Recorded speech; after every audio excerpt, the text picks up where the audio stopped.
Hello guys, कैसे हो आप सब लोग। आई होप आप सभी लोग काफ़ी अच्छे होंगे और आप अपनी तैयारी बेहतर तरीके से कर रहे होंगे। गाइस, इस वीडियो में हम आज आपको बाल केंद्रित शिक्षा तथा प्रगतिशील शिक्षा, जिसको इंग्लिश में child centred education and progressive education भी कहते हैं। गाइस, ये वीडियो आपके लिए आरआरबी टीचर और सीटेट, यूपीटेट या फिर अन्य किसी टेट के लिए है जिसकी भी आप तैयारी कर रहे हैं। गाइस, आप इस वीडियो को ध्यानपूर्वक देखिएगा, ध्यानपूर्वक वॉच कीजिएगा, क्योंकि गाइस आपके एग्जाम में यहाँ से गाइस क्वेश्चन बनते ही बनते हैं। तो गाइस, देरी ना करते हुए वीडियो को करते हैं स्टार्ट, और यहाँ पर महत्वपूर्ण सभी टॉपिकों को यहाँ पर हम कवर कराएंगे। गाइस, देखते हैं यहाँ पर हम जॉन डेवी एक प्रसिद्ध अमेरिकी दार्शनिक थे जिन्होंने प्रगतिशील शिक्षा की अवधारणा का प्रस्ताव दिया। रूढ़िवादी शिक्षा इस बात पर जोर देती है कि शिक्षण केवल करके सीखना दृष्टिकोण से होता है, इसलिए छात्रों को अपने वातावरण के साथ अनुकूल और सीखने के लिए बातचीत करनी चाहिए। गाइस, जो जॉन डेवी है वह गाइस प्रसिद्ध अमेरिकी दार्शनिक थे जिन्होंने यहाँ पर करके सीखने पर बल दिया है। उन्होंने कहा है कि अगर बच्चे किसी कार्य को करते हैं तो तब वह उसके साथ में फिजिकली अटैच हो जाते हैं और तब वह उस कार्य को अच्छे से करके जो है सीख लेते हैं। तो गाइज, यहाँ पर अगर आपके एग्जाम में इस प्रकार का क्वेश्चन बनता है तो आप यहाँ से आंसर आसानी से दे सकते हैं, क्योंकि गाइज आपके एग्जाम में हमेशा इस टॉपिक से क्वेश्चन बनते हैं। गाइज, चाहे तो आप टीचर की वैकेंसी की प्रिपरेशन कर रहे हों या फिर आप सीटेट या किसी अन्य टेट की तैयारी कर रहे हों। तो गाइज, यहाँ पर इसलिए ये टॉपिक काफ़ी अनिवार्य हो जाता है आपके एग्जाम के पॉइंट ऑफ व्यू से। तो गाइज, बाल केंद्रित शिक्षा, चाइल्ड सेंटर्ड एजुकेशन, बाल केंद्रित शिक्षा के समर्थक जॉन डेवी थे। केंद्रित एक ऐसी शिक्षा है बाल केंद्रित शिक्षा एक ऐसी शिक्षा है जिसमें हम बच्चों को केंद्र बिंदु मानकर शिक्षा प्रदान करते हैं, यानी कि बच्चों को केंद्र में रखते हैं और उसके चारों तरफ टीचर्स या सहयोगी होते हैं। बाल केंद्रित शिक्षा के अंतर्गत बालक की सूचियों, प्रवृत्तियों तथा क्षमताओं को ध्यान में रखते हुए शिक्षा प्रदान की जाती है। जब हम बच्चों को बाल केंद्रित शिक्षा प्रदान करते हैं तो शिक्षण रुचिकर होती है गाइज। ठीक है, तो गाइज यहाँ पर आप देखेंगे कि बालकों को यहाँ पर सेंटर्ड में रखा गया है, ठीक है, और उसके चारों तरफ टीचर्स को रखा गया है। यानी कि बाल केंद्रित शिक्षा का मतलब यह है कि बच्चों के अकॉर्डिंग हमें बच्चों को पढ़ाना होता है। ठीक है गाइज, अगर बच्चों का मन उस समय पर पढ़ने का नहीं है जिस समय पर हमारा टाइम है उन बच्चों को पढ़ाने का, हमारा मान लीजिए लेक्चर लगा बच्चों की क्लास में और बच्चों का मूड बिल्कुल भी नहीं है पढ़ने का, तो गाइज हम उनको बाध्य नहीं कर सकते पढ़ने के लिए। हम उनको गाइज, अगर उनको खेलने का मूड है तो हम ऐसी प्रक्रियाएं या ऐसी कोई एक्टिविटी उनसे कराएंगे जिसमें वो बच्चे रुचि लेते हैं। ठीक है, तो गाइज यही चीज़ यहाँ पर इन्होंने बताई है कि बाल केंद्रित शिक्षा में बच्चों को सेंटर्ड में रखकर बच्चों को शिक्षा दी जाती है। जैसा बच्चे चाहते हैं, जिस प्रकार का बच्चों का उस समय पर मूड होता है, उसी प्रकार बच्चों को हमें शिक्षा दी जाती है। प्रगतिशील शिक्षा, जिसको गाइज प्रोग्रेसिव एजुकेशन भी बोलते हैं, जब हम बच्चों को उनकी अभिवृत्तियों, इच्छाओं के अनुसार पढ़ाते हैं तो उनका शिक्षा स्तर बढ़ जाता है, जिससे प्रगतिशील शिक्षा होती है। तो गाइज, अगर आपके एग्जाम में इस प्रकार का क्वेश्चन बनता है और वहाँ पर आपको लगता है कि शिक्षक सेंटर में है, तो गाइज वह क्वेश्चन आप देखते ही कट कर दीजिएगा, क्योंकि गाइज यहाँ पर जो जॉन डेवी हैं या जितने भी दार्शनिक हैं, सभी ने बच्चों को सेंटर्ड में रखकर ही शिक्षा का प्रावधान किया है, शिक्षा का प्रावधान बताया है या शिक्षा का प्रावधान दिया है। ठीक है, तो आपको क्या करना है गाइज, यहाँ पर इस तरीके की अगर आपको सिचुएशन मिलती है आपके एग्जाम में, तो यहाँ पर आप डायरेक्ट देखते ही क्वेश्चन पर आंसर टिक कर सकते हैं। गाइज, उसके बाद आप यहाँ पर देखेंगे प्रगतिशील शिक्षा। गाइज, प्रगतिशील शिक्षा क्या होती है उसके बारे में भी हम यहाँ पर देख लेते हैं। जब हम बच्चों को उनकी अभिवृत्तियों, इच्छाओं के अनुसार पढ़ाते हैं तो उनका स्तर जो है बढ़ जाता है, जिसे प्रगतिशील शिक्षा कहते हैं।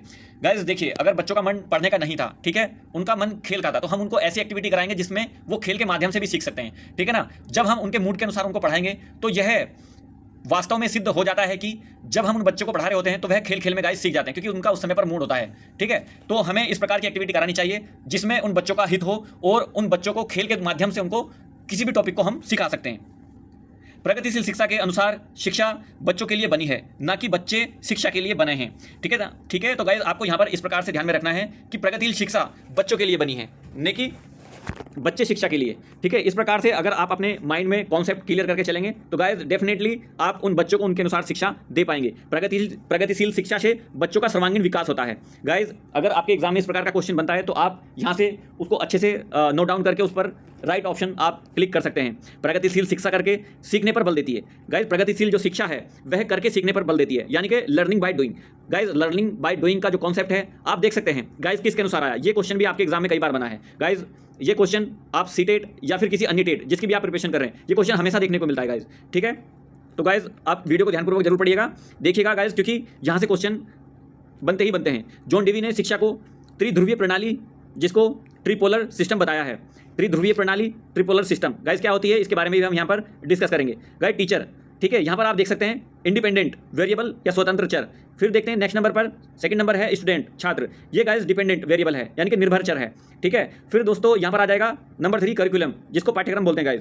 ये गाइस यहाँ पर देख सकते हैं इंटरमीडिएट वेरिएबल है यानी कि मध्यवर्ती चर है, ठीक है। तो गाइस यहाँ से आप क्या समझे होंगे गाइस, ये इंडिपेंडेंट वेरिएबल है, ठीक है। लेकिन वहीं पर अगर हम बात करें जो छात्र होता है वह डिपेंड होता है गाइस, ठीक है। किस पर डिपेंड होता है? शिक्षक पर डिपेंड होता है, ठीक है। उसके बाद करिकुलम यानी कि पाठ्यक्रम, ये गाइस मध्यवर्ती होता है, ठीक है। इसको तैयार किया जाता है, किसकी अध्यक्षता में किया जाता है या फिर इनको कौन तैयार करता है गाइस, ये एक विषय है, ठीक है। तो गाइस जो पाठ्यक्रम होता है यह बच्चों के अनुसार बनाया जाता है, ठीक है। ये एनसीईआरटी द्वारा इस पाठ्यक्रम को तैयार किया जाता है। और यहाँ पर आप देखेंगे गाइस कि पाठ्यक्रम बना दिया तो जाता है, लेकिन पाठ्यक्रम किस प्रकार से बच्चों को पढ़ाया जाएगा इसका निर्धारण गाइस आप देखते हैं स्कूल के जो प्रबंधक होते हैं, मैनेजमेंट कमेटी होती है, वह करते हैं। गाइस यहाँ से भी क्वेश्चन आपके एग्जाम में बना है, ठीक है। उसके बाद देखते हैं गाइस यहाँ पर भारत में बाल केंद्रित का श्रेय गिजुभाई को दिया जाता है। प्रगतिशील शिक्षा की विशेषताएं निम्नलिखित है। गाइस प्रगतिशील शिक्षा की विशेषताएं के बारे में आपके एग्जाम में कई बार पूछा गया है, तो गाइस इस चीज़ को आपको यहाँ पर ध्यान से पढ़ना होगा। यहाँ पर आप देखेंगे शिक्षा समाज और लोकतंत्र के लिए भी होनी चाहिए। गाइस प्रगतिशील शिक्षा के लिए सहयोगात्मक और सहकारी शिक्षण होना चाहिए। प्रगतिशील शिक्षा के लिए ज्ञान को रखने के विपरीत रखना चाहिए। प्रगतिशील शिक्षा के लिए ज्ञान को रखने के विपरीत रखना चाहिए। प्रगतिशील शिक्षा के लिए आजीवन सीखने और सामाजिक कौशल पर जोर देना चाहिए। प्रगतिशील शिक्षा के लिए समय सारणी लचीली होनी चाहिए और बैठने की उत्तम व्यवस्था होनी चाहिए। प्रगतिशील शिक्षा के लिए एकीकृत पाठ्यक्रम विषयगत इकाइयों पर केंद्रित होनी चाहिए। प्रगतिशील शिक्षा के लिए समस्या के समाधान और आलोचनात्मक सोच पर जोर देना चाहिए। प्रगतिशील शिक्षा के लिए पाठ्यपुस्तक पर जोर देना चाहिए और कई संसाधन का या को ध्यान में रखना चाहिए। गाइस यहाँ से आप एक एक पॉइंट को अच्छे से ये आपने पढ़ा होगा और इसके बारे में भी आपने समझा होगा, तो एक एक पॉइंट को हम ध्यानपूर्वक यहाँ पर देखते हैं। गाइस शिक्षा समाज और लोकतंत्र के विषय में भी होनी चाहिए। गाइस शिक्षा ऐसी होनी चाहिए जो समाज और लोकतंत्र के विषय में भी जानकारी स्टूडेंट को प्रोवाइड कराती हो। गाइस इससे क्या होता है कि बच्चे का सर्वांगीण यहाँ पर विकास होता है। जैसे कि गाइस प्रगतिशील शिक्षा के माध्यम से आप देखते हैं कि बच्चे को इस प्रकार की शिक्षा देनी चाहिए जिससे बच्चों के सर्वांगीण विकास हो सके, ठीक है। गाइस प्रगतिशील शिक्षा से हम बच्चों के अंदर नैतिक मूल्यों का विकास कर सकते हैं, ठीक है। बच्चों को हम गाइस नैतिक मूल्य का विकास करने के साथ साथ उनको गाइस समाज में किस प्रकार से एक दूसरे के साथ बिहेव किया जाता है, किस तरीके से एक दूसरे के साथ वार्ता करनी चाहिए, इन नैतिक मूल्यों को भी गाइस विकसित किया जा सकता है। तो शिक्षा ऐसी होनी चाहिए जो समाज और लोकतंत्र के लिए भी गाइस उपयोगी हो, ठीक है। नेक्स्ट पॉइंट है प्रगतिशील शिक्षा के लिए सहयोगात्मक और सहकारी शिक्षण होना चाहिए। गाइस प्रगतिशील शिक्षा के माध्यम से हम बच्चों के अंदर सहयोगात्मक, जिसको कोलैबोरेटिव लर्निंग भी बोलते हैं गाइस, ठीक है। तो इसका भी बच्चों के अंदर हमें क्या करना चाहिए, इसका हमें उनके अंदर एक मोटिवेशन या एक तरीके से कह सकते हैं गाइस बच्चों के अंदर हम इस प्रकार की भावना को हम उत्पन्न कर सकते हैं, ठीक है। तो यहाँ पर आप देखेंगे गाइस सहयोगात्मक और सहकारी शिक्षण यहाँ पर कैसा होना चाहिए, उनके लिए गाइस होना चाहिए। थर्ड नंबर पर आप यहाँ पर देखेंगे गाइस प्रगतिशील शिक्षा के लिए ज्ञान को रखने के विपरीत रखना चाहिए। गाइस यहाँ पर ये मिस टाइपिंग है, आप इस चीज़ को अच्छे से यहाँ पर देखिएगा कि प्रगतिशील शिक्षा के लिए ज्ञान को केंद्र में रखना चाहिए, ठीक है। तो यहाँ पर देखेंगे गाइस फोर्थ नंबर का ऑप्शन प्रगतिशील शिक्षा के लिए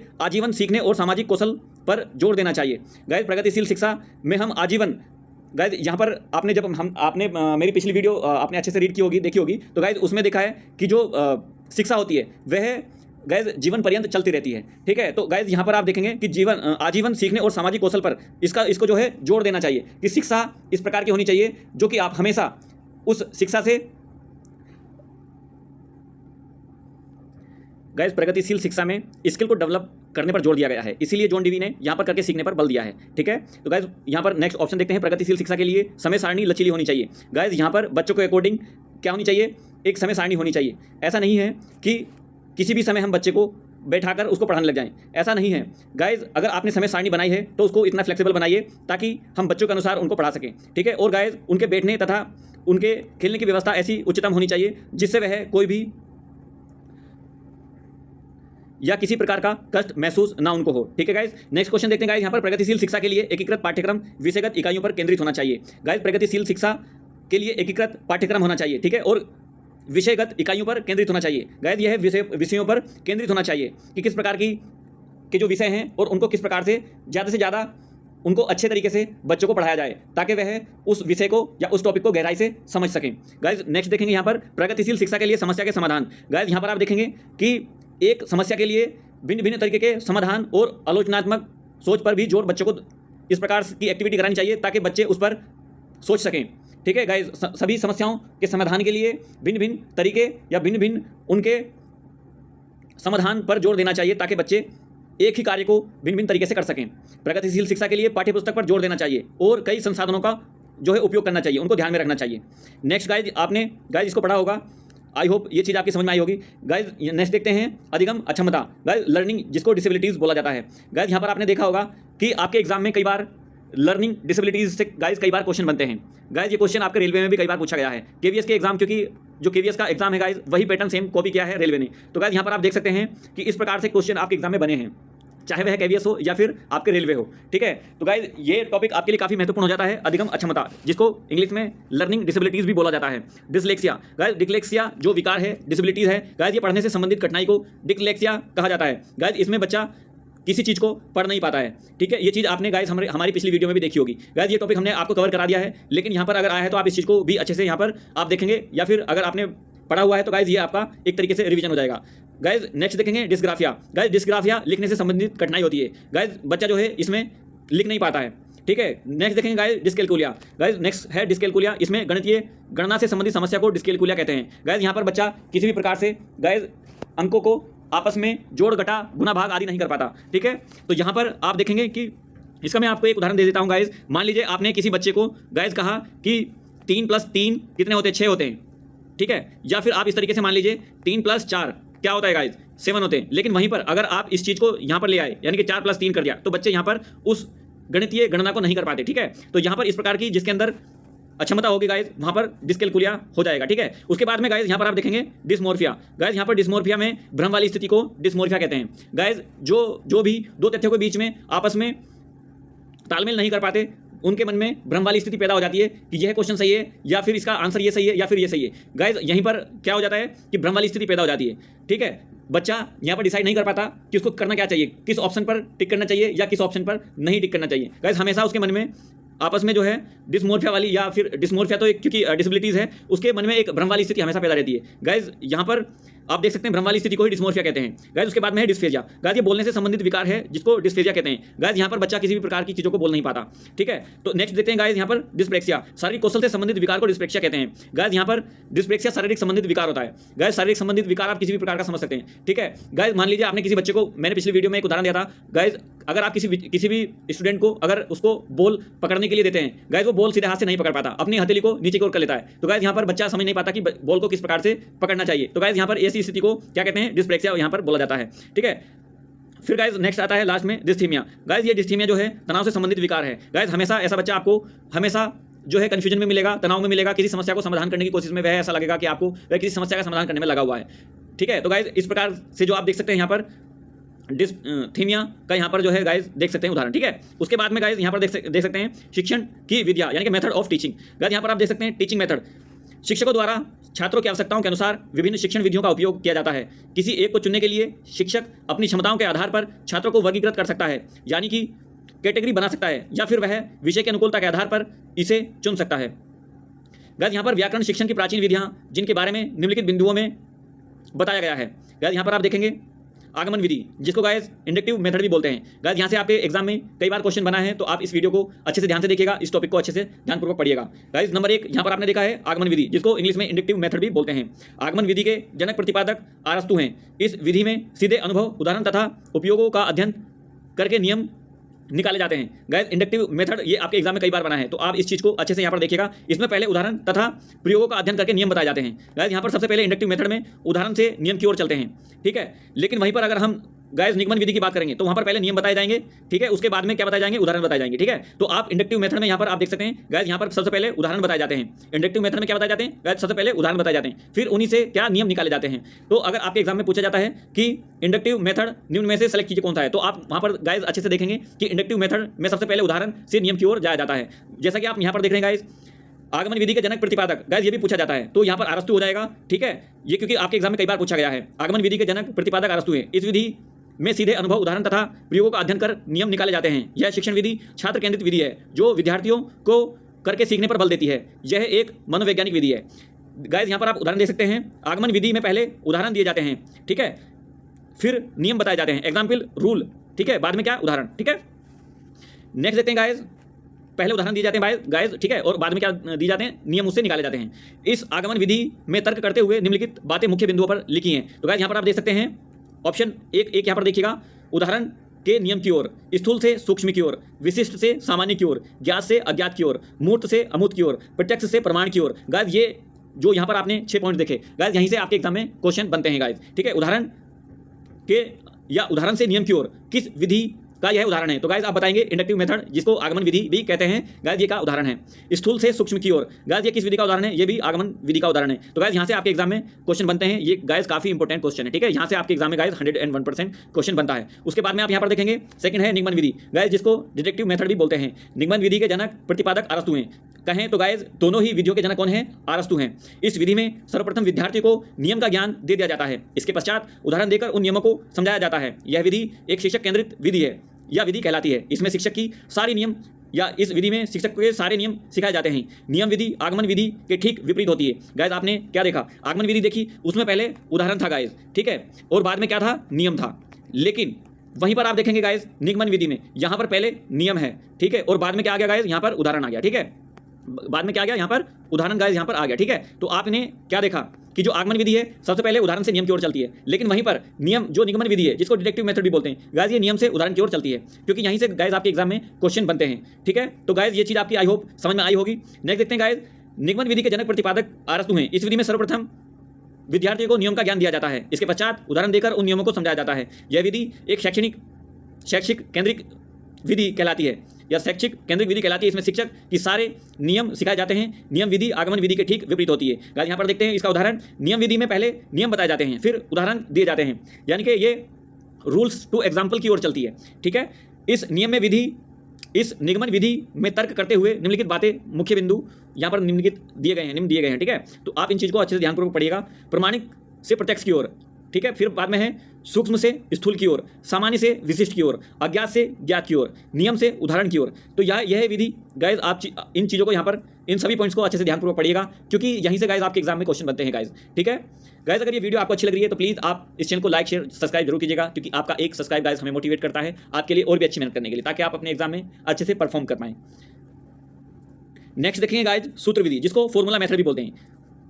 गाइस ये वैसे रेयर में पूछी जाती है, लेकिन दो विधि आपसे सबसे ज्यादा पूछी जाती है, आगमन विधि और निगमन विधि। इनके गाइस जनक भी पूछ लिए जाते हैं, जिसको अरस्तु बोलते हैं गाइस, ठीक है, अरस्तु हैं जो उनके प्रतिपादक हैं। सूत्र विधि, जिसको फॉर्मूला मेथड भी बोलते हैं। इस विधि में गंभीर तथ्यों को सूक्ष्म रूप से बताना ही सूत्र कहलाता है।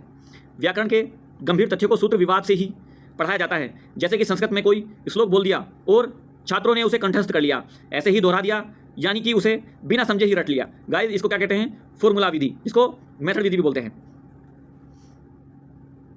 नेक्स्ट देखें गाइस यहाँ पर पारायण विधि। इस विधि में कंठस्थीकरण पर बल दिया जाता है। पाठ की सरलता कठिनता के अनुसार इसकी संख्या पर आने की संख्या होती है। नेक्स्ट है अव्याकृति विधि। इसमें अव्याकृति विधि को संसर्ग विधि भी कहते हैं। इस विधि में बालक परिवार में रहकर नियमों को सीखे बिना ही संस्कृत भाषा का ग्रहण कर लेता है। जैसे गाइस आपने किसी भी विधि या नियम का बिना प्रयोग किए हुए आपने भाषा सीखी, ठीक है, उसी प्रकार यहाँ पर व्याख्याकृति विधि बोलते हैं गाइस इसी को। फिर है गाइस 6 नंबर पर अर्थबोध विधि। अर्थबोध विधि में इस विधि में छात्र को या बालक को सूत्र सिखाने के बजाय उसके सही अर्थ को समझाने का प्रयास किया जाता है। नंबर 7 गाइस अन्वय व्यतिरेक विधि। इस विधि में काव्य शिक्षण के अन्वय को आधार मानकर प्रत्येक शब्द व्याकरण दृष्टि से खंड करके व्याकरण शिक्षण करते हैं गाइस। यहाँ पर गाइस देखेंगे परियोजना विधि, जिसको प्रोजेक्ट मेथड भी बोलते हैं। गाइस यहाँ पर विधियाँ हैं, तो इन सभी को यहाँ पर हम देखते हैं। परियोजना विधि, जिसको प्रोजेक्ट मेथड भी बोलते हैं। गाइस यहाँ पर देखते हैं इसके प्रवर्तक किलपेट्रिक थे। यह विधि अनुभव केंद्रित होती है। गाइस आपने क्या देखा, यहाँ पर हमने बाल केंद्रित शिक्षा तथा प्रगतिशील शिक्षा के बारे में जो भी महत्वपूर्ण टॉपिक हैं उनको हमने यहाँ पर कवर किया। गाइस हमारा जो मोटिव है आप लोगों को छोटी छोटी वीडियो प्रोवाइड कराकर आप लोगों के कॉन्सेप्ट क्लियर कराना है। गाइस नेक्स्ट जो टॉपिक है ये हम आपको नेक्स्ट वीडियो में कवर कराएंगे। गाइस अगर ये वीडियो आपको अच्छी लगी तो प्लीज़ आप इस चैनल को लाइक शेयर और सब्सक्राइब जरूर कीजिएगा। नेक्स्ट वीडियो में हम आपको गाइस विधियाँ यहाँ पर पढ़ाने वाले हैं। कौन कौन सी विधियाँ हैं, जैसे परियोजना विधि, ठीक है, प्रत्यक्ष विधि, विश्लेषण विधि, संश्लेषण विधि, अनुकरण विधि, व्याख्यान विधि या मारिया मोंटेसरी विधि। गाइस यहाँ से आपके एग्जाम में काफ़ी बार क्वेश्चन बनते हैं। तो गाइस चैनल को कर लीजिएगा सब्सक्राइब, ताकि आपके पास गाइस नोटिफिकेशन आ जाए। इसके लिए आपको बेल आइकन प्रेस करना होगा, ठीक है। नेक्स्ट वीडियो में हम इन सभी वीडियो को गाइस आपको यहाँ पर कराएंगे। तब तक के लिए guys thank you so much, thank you for watching. मिलते हैं नेक्स्ट वीडियो में इन टॉपिक्स के साथ। जय हिंद गाइस।